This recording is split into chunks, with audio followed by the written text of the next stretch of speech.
Are you ready? Let's go. Welcome to another amazing edition of Sanya on Air. I am your lovely host, Miss Sanya Hudson-Payne. And guess what?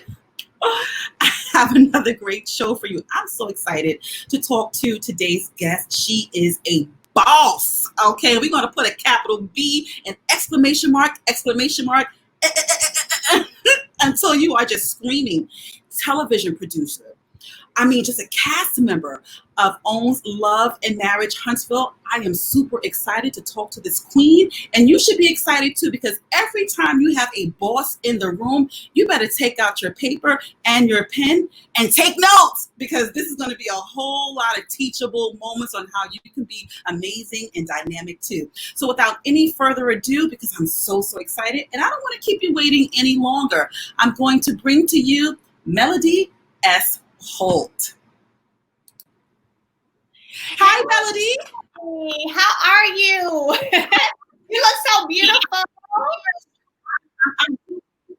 Oh, you too. You too. You're another queen. You know, I love when women do that. I love when women, when you see another woman, you automatically give her a compliment, because you never know how her day was. So thank you for making me smile. Oh, absolutely. I'm big on that also. So absolutely. Yes. So thank you so much for having me as your guest today. You know, when you reached out, or your team reached out, I was like, you know what? I did a little bit of research. You know, I have to do a little Googling, research all of that. And I was like, you know what? I am going to go be on her show. She seems very sweet and about her business. So thank you so much for. I appreciate it. I appreciate it. And yes, you read it right. I am about my business, because I have a 25-year-old daughter who watches everything that I do and listens to everything that I say. So I have to make sure that I'm giving her the proper example. Absolutely. So let's just get right into this conversation. You know, we are ending this whole quarantine and trying to get back to a new normal. So you have 4 children. You are an entrepreneur. Okay, you are a wife. How are you returning to a new normal after this whole quarantine?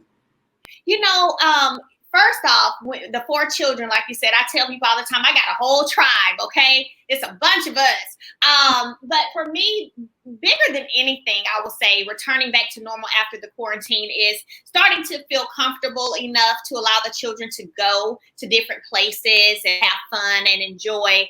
I think for everyone, whenever this thing first happened and the pandemic first started occurring, we were all just in the house, door shut, nobody in, nobody's going out. Like, that's what it was. That became our new normal for a while. And we actually pulled our children out of school before school was like no longer in session. We could tell, like, no, this is something serious. You have to learn not to allow the government to make decisions for you, but you kind of use some common sense and your own judgment. So for us, we put our kids out before they said no more school. So we kind of quarantined a little bit longer, but it's definitely been great. Feeling comfortable enough to get out a little bit and try to get a little bit of normalcy back for us, for, you know, the kids, for, you know, just a little bit of normalcy. I still ain't about to be going to no big parties or anything like that, but a little bit of normalcy. I know there's a high level of anxiety, and I'm just like you. Before we went into full-fledged quarantine, I had traveled to Vegas, and this was in February, and I already had my mask on. I didn't want people seated next to me, because I knew that this was going to be an issue. So I'm glad that, just like you, I kind of had the foresight to kind of figure this thing out before the government came and told me what I had to do in order to protect my life. Absolutely. And, you know, real, why I haven't had any family members sick at all. I have close business people who have lost their mom, lost a best friend, have had aunts and uncles sick. So even though it hasn't hit my doorstep yet, it has hit the doorsteps of some people that I care about and that I love. And that has been enough to remind me that this thing is real. It's real. Yeah. And some people don't want to believe that it's real. You know, I was personally affected by COVID-19. My mother, she's been hospitalized since March 22nd, and she's still in a coma, unresponsive. Yeah. So when I finished the conversation, I have to head over to the hospital. I was able to see her for the first time yesterday. So that was a good Yeah, I am so sorry to hear that. I will definitely be praying for her, praying for you guys. My goodness. Thank you. Yes, it's a lot, So I'm glad that we're able to speak about this because, like I said, there are still people out there who don't believe, who aren't practicing social distancing, who aren't wearing masks because they think that the media is sensationalizing this. No, it's real, people. Very real. So let's just talk about, what you were doing in quarantine, because I know I started becoming the best chef, the best dancer. Yes, look. What tricks did you pick up during quarantine? Well, I love cooking. I've always enjoyed cooking. However, whenever you're super busy, a lot of times you don't get to do, cook as much. Regularly, generally, I still would cook probably once, twice a week anyway. But girl, when the quarantine happened, I was cooking breakfast, lunch, dinner.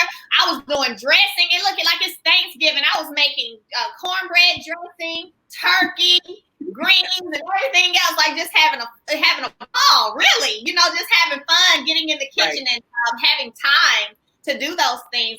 We did a lot of things with the kids, playing match and different little kid card games with them. And then, of course, we got on TikTok and we started doing TikToks. Me too. TikTok. So, just finding ways. I feel like overall it really gave us all an opportunity to put the busyness of our everyday lives aside and get back to some of the focus, which is family, your children, those simple things that are so precious and can make life so enjoyable, right? So for us, what we were doing, spending a lot of time calling, checking on loved ones, and enjoying talking and FaceTiming them. So it was definitely a much needed. I tell people all the time too. It's the one time that I feel that the earth was stopped, right? And it was kind of like, okay, what are you going to do? Because this probably will never, ever happen again in your lifetime where almost the whole world almost just stops. And so for me, I rested a lot too. When things are normal, I'm sure like you, I'm always busy. I'm always on the go. Got to go here, got to go there. And I took an opportunity to sit back, rest, evaluate, meditate. I grew up playing the keyboard and piano. I got back to playing my keyboard. It was just a time to self-reflect as well. So, despite the unfortunates that came with it, it also was a blessing for me in disguise. It was a blessing. And, even though I'm going through something personal, it really made me learn a lot about myself because the world stops. I even noticed that the grass became greener outside. The water is a lot bluer. God was working. God was working when he set us down. So I'm thankful for that. But your body looks amazing. So, it looks like you didn't gain any weight during the quarantine. Were you exercising or something? Yes, I do. So I tell people all the time, I have my certain exercise regimens that I do and routines that I have in place simply because I did have a trainer, Miss Deborah McCrary. She trained me for like 3 years. So I had a personal trainer for about 3 years. And of course, after all of that time, girl, I know everything to do, what not to do, how to do it. So, having time to implement those things as well, that was also wonderful. And so, it was definitely a matter of, since you're not getting out, still making sure that your heart rate is, being worked on. You're still increasing heart rate. You're still doing some things for your physical body, as well as while I was working on those internal pieces also. Okay. Well, you just gave me, some advice, make sure that my heart rate is up and, not eating out so much because, you're a mother of 4. And I'm sure there are other women like, okay, how does she do it? So I'm glad that you shared, your secret. It's real. One thing about me is I don't sit back and think, I rarely sit back and think, how do I do the things that I do? I just do it. And because of that, it's just become a part of me. Like earlier, you and I were on the phone. I was like, girl, yeah, I got the 4 kids. So, I've gotten hair bumped, makeup done, boom, because I got an interview today. I had a class I taught Monday night. Where are my kids? They're upstairs. Right? So they're fed, they're clothed, they're bathed, they've eaten, they're waiting. Hey, they know mommy has an interview right now. When we're done, we're going to go outside and play a little bit, Right. it's just one of those. And in the middle of that, I'm taking calls from the students who are in my preservation academy that I'm helping to create their businesses and get business credit and do all of these things. So I just do it, I just do it and make it work. No excuses, no excuses. Right. No excuses. But, that was an open and honest answer, because you have so many phenomenal women who are trying to do it all and they don't know how. Mm-hmm. And you just put it in very simplistic form. Just do it. There's a recipe for this. You just got to do it. And there will be mistakes along the way. Trust me on that one. Absolutely. But there's no better recipe than just to do it. So I'm glad that you mentioned that. But Melody, you're still young. You're in your 30s, right? 34. Yes, ma'am. And you've accomplished so many wonderful and amazing things that I'm sure that there are younger girls and even older women who are looking at you like, how did she do it? So I just want to kind of backpedal a little bit, and let's just start around college, right? So what did you major in college? Oh, wow. So thank you for that. That opens the floodgates right here. Because believe it or not, what I'm doing right now was not anything that I went to school for. I actually got a degree in English education. So I taught school for 3.5 years, middle school English. I taught middle school English for 3.5 years. I absolutely loved my students. I loved teaching. And for me, I will say that I knew that for the level of giving and the level of living that I wanted, that I wouldn't be able to do that based on just the salary. And so that's kind of whenever the branch happened in terms of branching out into entrepreneurship, owning a company, making that company successful. I tell people, I taught starting at 22. And then by 25, I had turned my company into $1 million company. And by 28, a multi-million. So It was one of those things where I was just determined to be successful. And I was determined to to work hard. I was willing to work hard and willing to put in the sacrifice that came along with that. So in my early 20s, I wasn't out here partying and, going out every other day or every weekend. I was investing in myself and my business. Wow. I like that. I really, really do. So just like you, my major was different from what I'm currently doing. I was a psychology major. And and just kind of stumbled across into education and teaching, because working with mentally ill ex-offenders, that got to be a little bit dangerous. Right. So I went into teaching. But do you think that having a formal degree is really what a person needs in order to be successful? Well, let me say this. I do believe, so I had this conversation about my children recently. Someone said, are you going to make sure that your children go to college? I said, absolutely. But don't get it twisted, not because they have to per se, because you have a lot of people who are successful who didn't go to college. But I feel like when you get that degree, it shows that you're capable of starting something and you have the tenacity to finish something. And that matters. And that's what makes you separate sometimes when it comes to business. I can start something. It may get a little difficult. It may get a little tough, but I know how to complete something. Right. And so for me, I will always be an advocate. It doesn't have to be a 4-year degree. It can be a trade. It can be a program. Right? It could be an associate degree, but definitely get some higher level education because it kind of starts to mold you in so many areas is what I'll say, from your communication ability. When you're in school, there are certain classes that are mandatory that you have to take, like your English 101s, okay? So teaching you how to communicate, how to write a proper letter, resume, and all of those things. Those are things that I feel that we all, not saying you can't be successful without it. Right. I'm saying that for me, I personally feel that it's necessary to show that you can start something, you can complete it, and learn things along the way. So let's suppose, your children, they grow up and they're about to graduate high school and they go to you and they say, Mom, I don't want to go to college. What will be your conversation then? My conversation would be what we're having right now. You're going to go and this is why. You're going to go and this is why, baby. You don't have to do a 4-year. You ain't got to go be, a doctor and do 7-8 years, all of that. Right. Mommy wants you to finish some type of higher level education. And while you're doing that, tell me what is it that you do want to do, because we can also be working on that as well while you're getting this degree. Yeah, yeah. I know college for me, it was very informative.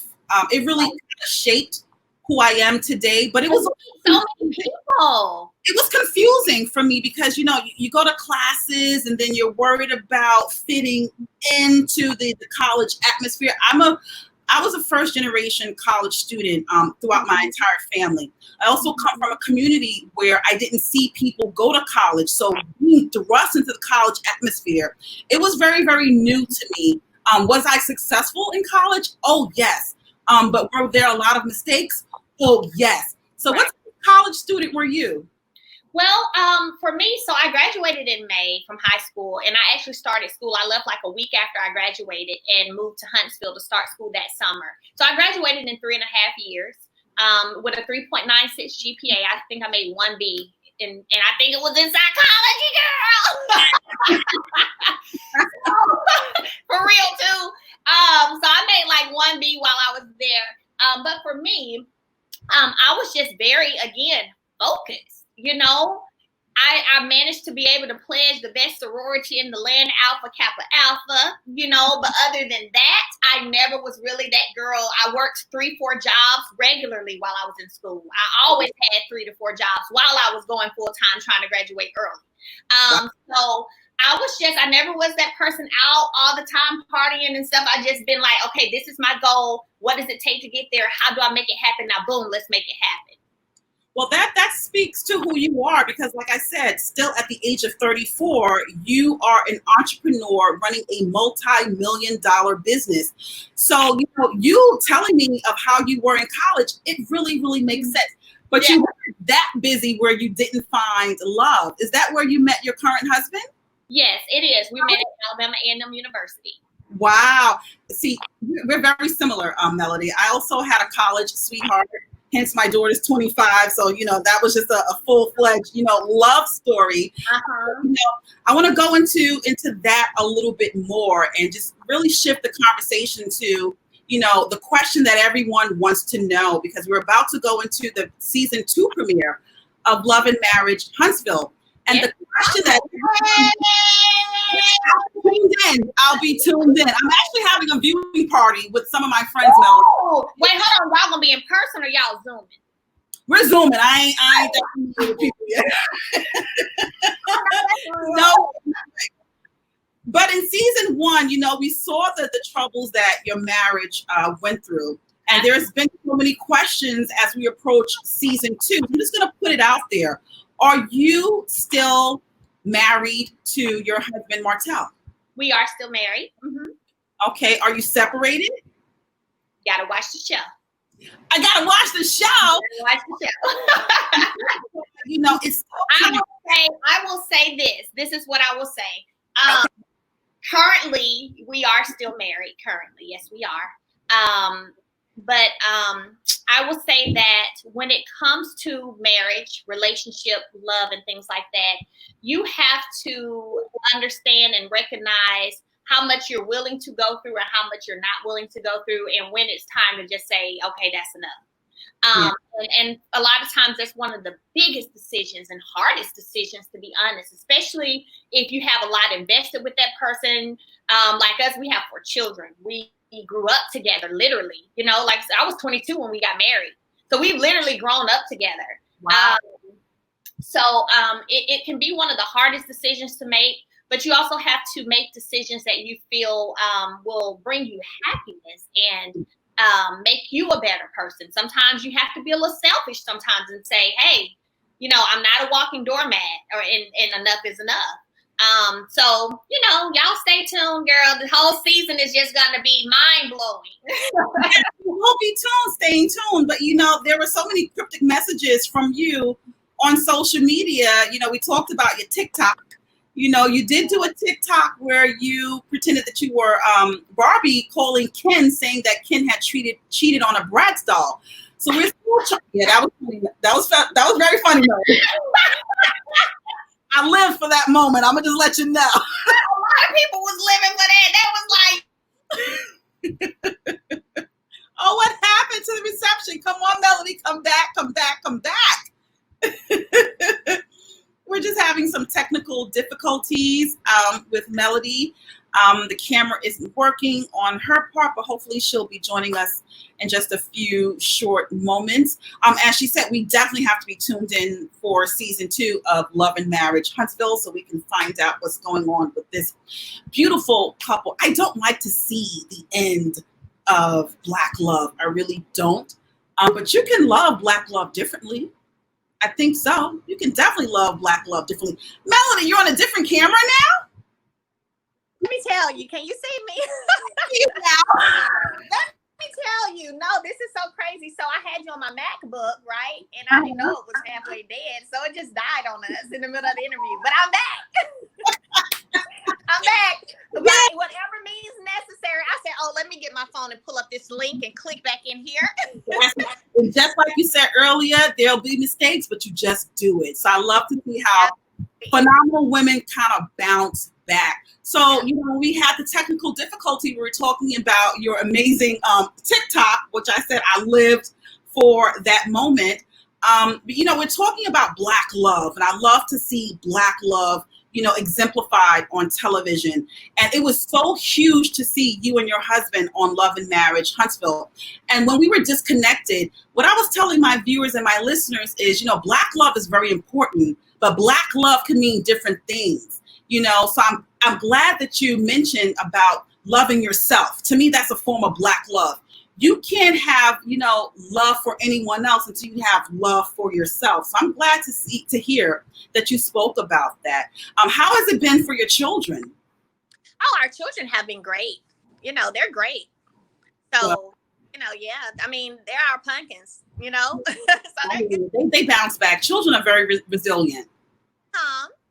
Children are very, very resilient. So, I'm glad to hear that your children haven't been impacted. But let's just talk about the friendships. We also saw on season 1, your friendship with the Scotts, be kind of tainted in a way. And I'm just going to share a personal story with you, Melody. I know what it's like not to share your personal intimacies with your friends. I did that when I was in my early 20s, fresh out of college with my college sweetheart. And once I started telling them about the mistakes in my relationship, damn it, they became the judge and jury. They wanted to pound the gavel every 5 minutes. They wanted to be upset even if I wasn't. And that was really it added to the shift in the relationship. So where are you now in your friendships with the Scotts? Well, when it comes to the Scotts, first let me say, I wish them well, in all of their endeavors and anything they're doing, anything they're working on, or, whatever the case may be. I wish them well with all of that. I don't really talk at all really to Marcel and Tisha too much. You guys will see some of that evolve. So you got to watch the show for that. Kimmy, I actually just talked to Kimmy the other day on the phone.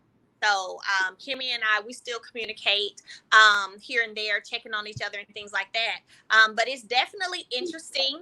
And a lot of this will play out this season. Is definitely interesting in terms of seeing us trying to get back to at least some kind of ground where we can be cordial, where we can still, okay with being in the same room together. And that's kind of some of the stuff you guys are going to see happen this season. And it's called maturity. When you can coexist in the same room with people, and just be cordial. You also added another layer to your friendship with the Scotts. You all went into business together. And I'm a Brooklyn girl, Melody, and I believe in Biggie. And his 7th commandment said, keep your family and business completely separated. So knowing what you know now, would you ever go back into business with friends? Absolutely. Really? I would. The problem is not. Hold on. I'm gonna plug this up. Hold on 1 second. Okay. The problem is not necessarily going into business with friends. The issue. There we go. Perfect. The issue comes in going into business with the right friends and having some type of commonality. Okay. So I'm not that person who will ever say, keep your friends separate from business. Don't mix, business and pleasure, and don't mix. No, if you have a group of friends that are mentally on the same page, who are honest, straight up and straightforward and willing to be all in, lay it out on the table, you can accomplish some great things together. So no, I wouldn't say don't mix that. And we God. also have people who also know how to separate the business from the friendship. Now, So- when we talk about that, if we're doing business together and I feel like you being shady to me in that, then yeah, it's gonna affect the friendship too. Because now I'm like, that ain't nothing a real friend gonna do either. You know, so that's kind of where the line gets blurry. But can you be? There are a lot of successful companies who were started by people who became friends first. Got you. So it's just doing business with the right friends. Huh? I said, so it just means doing business with the right friends. Absolutely. Got Absolutely. you. So let's just tap into your business acumen just a little bit, because I think this is something that needs to be talked about a lot more. As a woman of color, you have taken the charge to revitalize Huntsville, Alabama. What made you want to do that?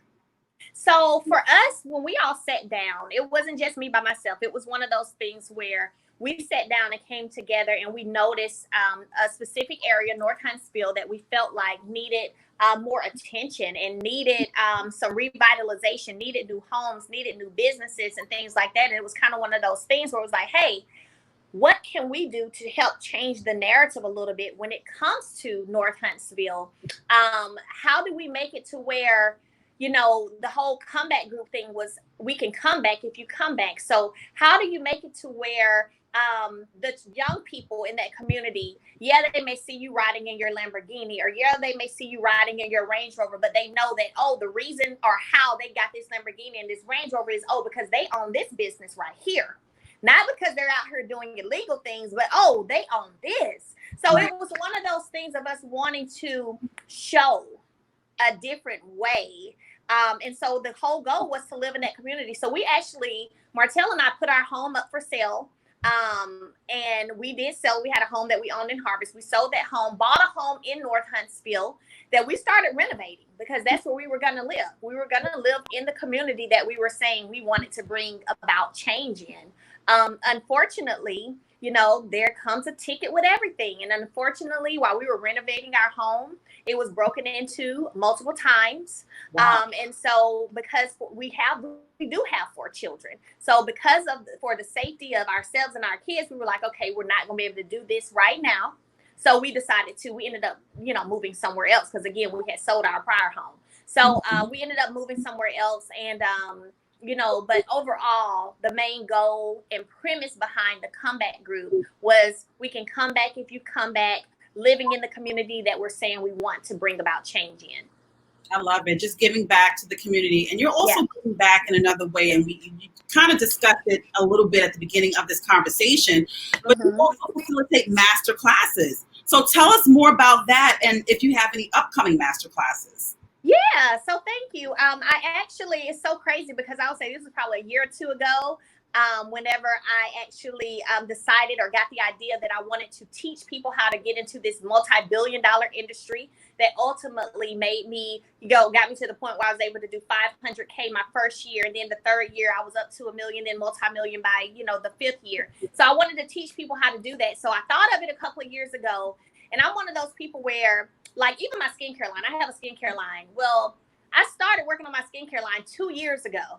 And I'm just now done and like, okay, I'm finished with everything, you know? So I'm one of those things who don't believe in rushing the process. Right. I believe everything happens at a certain time and the way it's supposed to happen, when it's supposed to happen as well. And so I just finally launched Holt Preservation Academy, which is where I have 32 students right now who I am teaching the game of property preservation. And this is the same industry. I know you probably have seen on the show, the company Scope.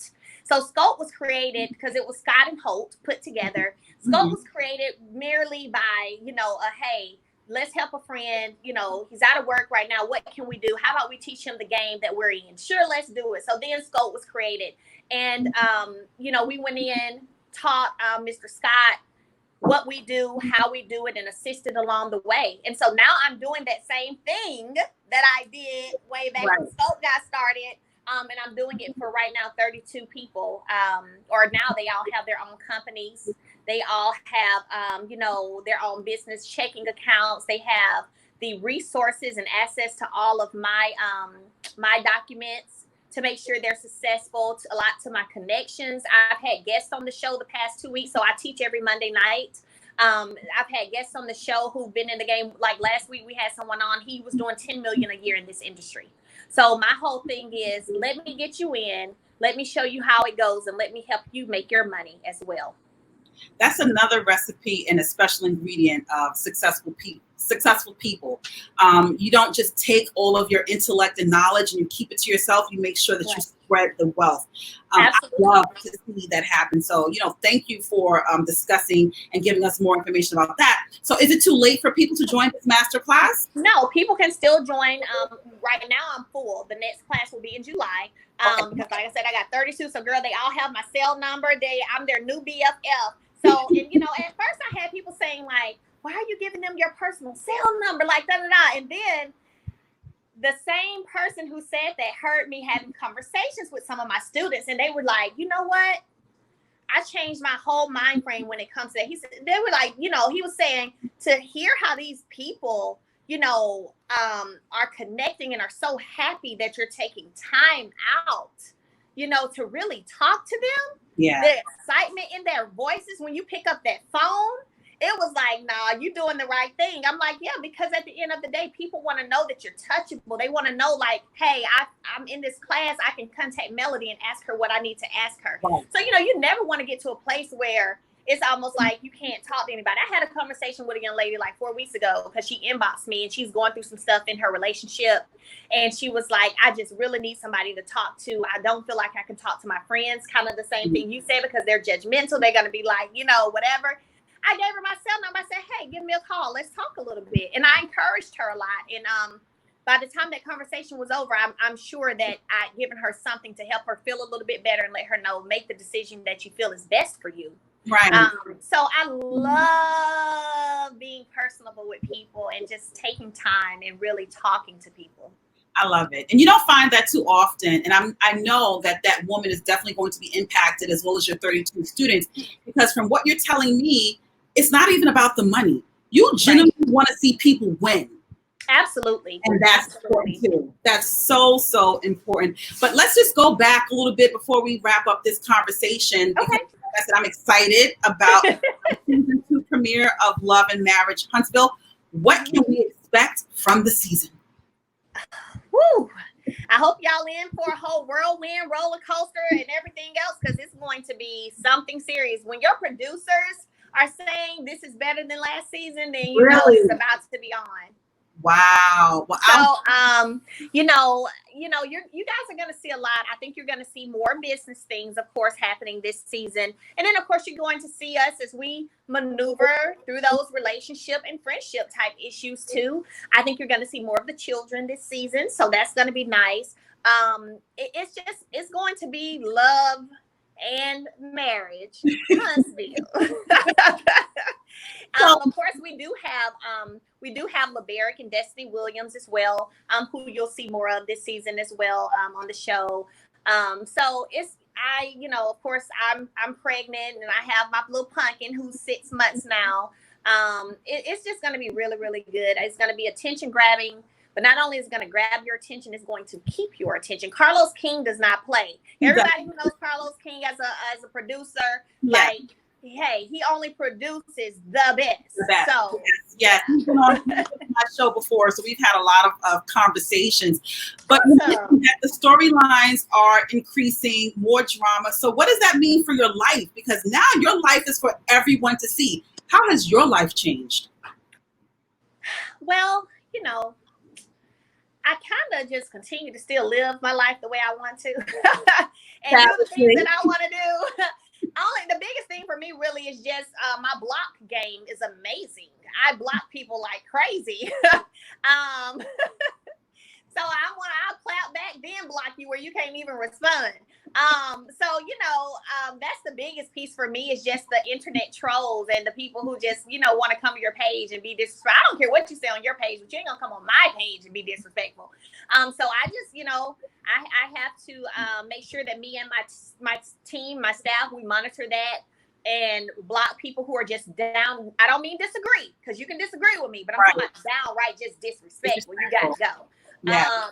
But other than that, day-to-day type living, I just continue to do as I would normally do. Gotcha. So what's next for you? Oh, I have some great things. I really can't really speak on too much, but I do have some things down in the pipeline that I'm very thankful to God for. I mean, God is just so amazing. Yeah. He's so amazing. And he will show up and show out, as they used to say back in the day, a ram in the bush. A ram in the bush. And he has definitely shown me, Mel, I got you. And that has been something that has given me so much comfort, has given me so much peace and happiness and joy. And, you know, it feels amazing. It feels seeing and knowing all the things that are taking place behind closed doors that are waiting to be revealed. It feels amazing knowing that he, despite everything, he's got me. Exactly. And it's, you know, it's a testament to his grace and mercy when you don't look like what you've been through. Oh, absolutely. Absolutely. And, you know, sometimes I think we have to, especially as women, we have to make sure that we're the person wanting to uplift each other versus the one who's wanting to see our sister depressed or sad or, you know, not happy. Like, who does that? Where does that come from? Especially when you don't even know them. You know, and that's kind of what gets me with the internet. So it's like, you don't even know me, but you're upset because I'm happy. I don't get that. But, you know, at the end of the day, you have to live your life every day to the fullest. You have to make sure that you're operating in his purpose. And when you're operating in his purpose, girl, it feels amazing. Yes. It feels amazing. You know, Melody, I think that you are so phenomenal. And I just want to make sure that people stay connected, because I want to make sure that they sign up for your July masterclass. I want to make sure that they support your skincare line and whatever future endeavors that you have going on. How can my listeners and my viewers stay connected with you? Website, social media? Absolutely. So I advertise a lot of my business things on my social media page anyway. So Melody S. Holt, Melody S. Holt. And that's on Facebook, Instagram, and Twitter, and now TikTok. So if you want to just come and laugh at some stuff, follow me on TikTok too. But and then of course, www.holtenholt.com. You can go to Embrace Beauty, MBRACEBEAUTY.net to enter your information for special discounts for the skincare line. And just, you know, like I said, I advertise a lot on my Melody S. Holt Instagram page. So if you're connected there, stay tuned, follow me there, and then you'll see a lot of the things that I'm working on. Well, Melody, thank you so much for blessing my show in this space. I think that you are absolutely amazing and a boss. Okay. Thank you. I'll be tuned in. I'll be sitting down in front of my computer with my friends for the season premiere of Love and Marriage Huntsville on OWN, premiering on July 11th. Melody, you take care and have an amazing day. Thank you, and thank you for having me. Bye-bye. Thank you. Bye-bye. So there you have it, everyone. Just another amazing conversation with Melody S. Holt, who is a television producer, and a cast member on OWN's Love and Marriage Huntsville. Like I said, I love speaking to amazing women because I think there's a space that needs to be created or enlarged for women of color who are doing amazing things for the community and the world at large. I'm always going to bring conversation and great guests to you. So make sure that you follow me on all of my Sanya On Air streaming platforms. Sanya On Air is streaming on YouTube, Spotify, iTunes, iHeartRadio, and Buzzsprout. And you can also check out my website for upcoming and future guests at www.sanyaonair.com. And all those streaming platforms that I just mentioned, make sure that you hit that subscribe button, okay? And the notifications so that you can be alerted each and every time I bring you another amazing Sanya On Air edition. There you have it. I am so happy to bring you another engaging conversation, and make sure that you stay tuned in to Sanya On Air each and every single week, and make sure that you follow me on Instagram too. I'm found on Instagram on Sanya_on air. Thank you so much, Docs. Smooches.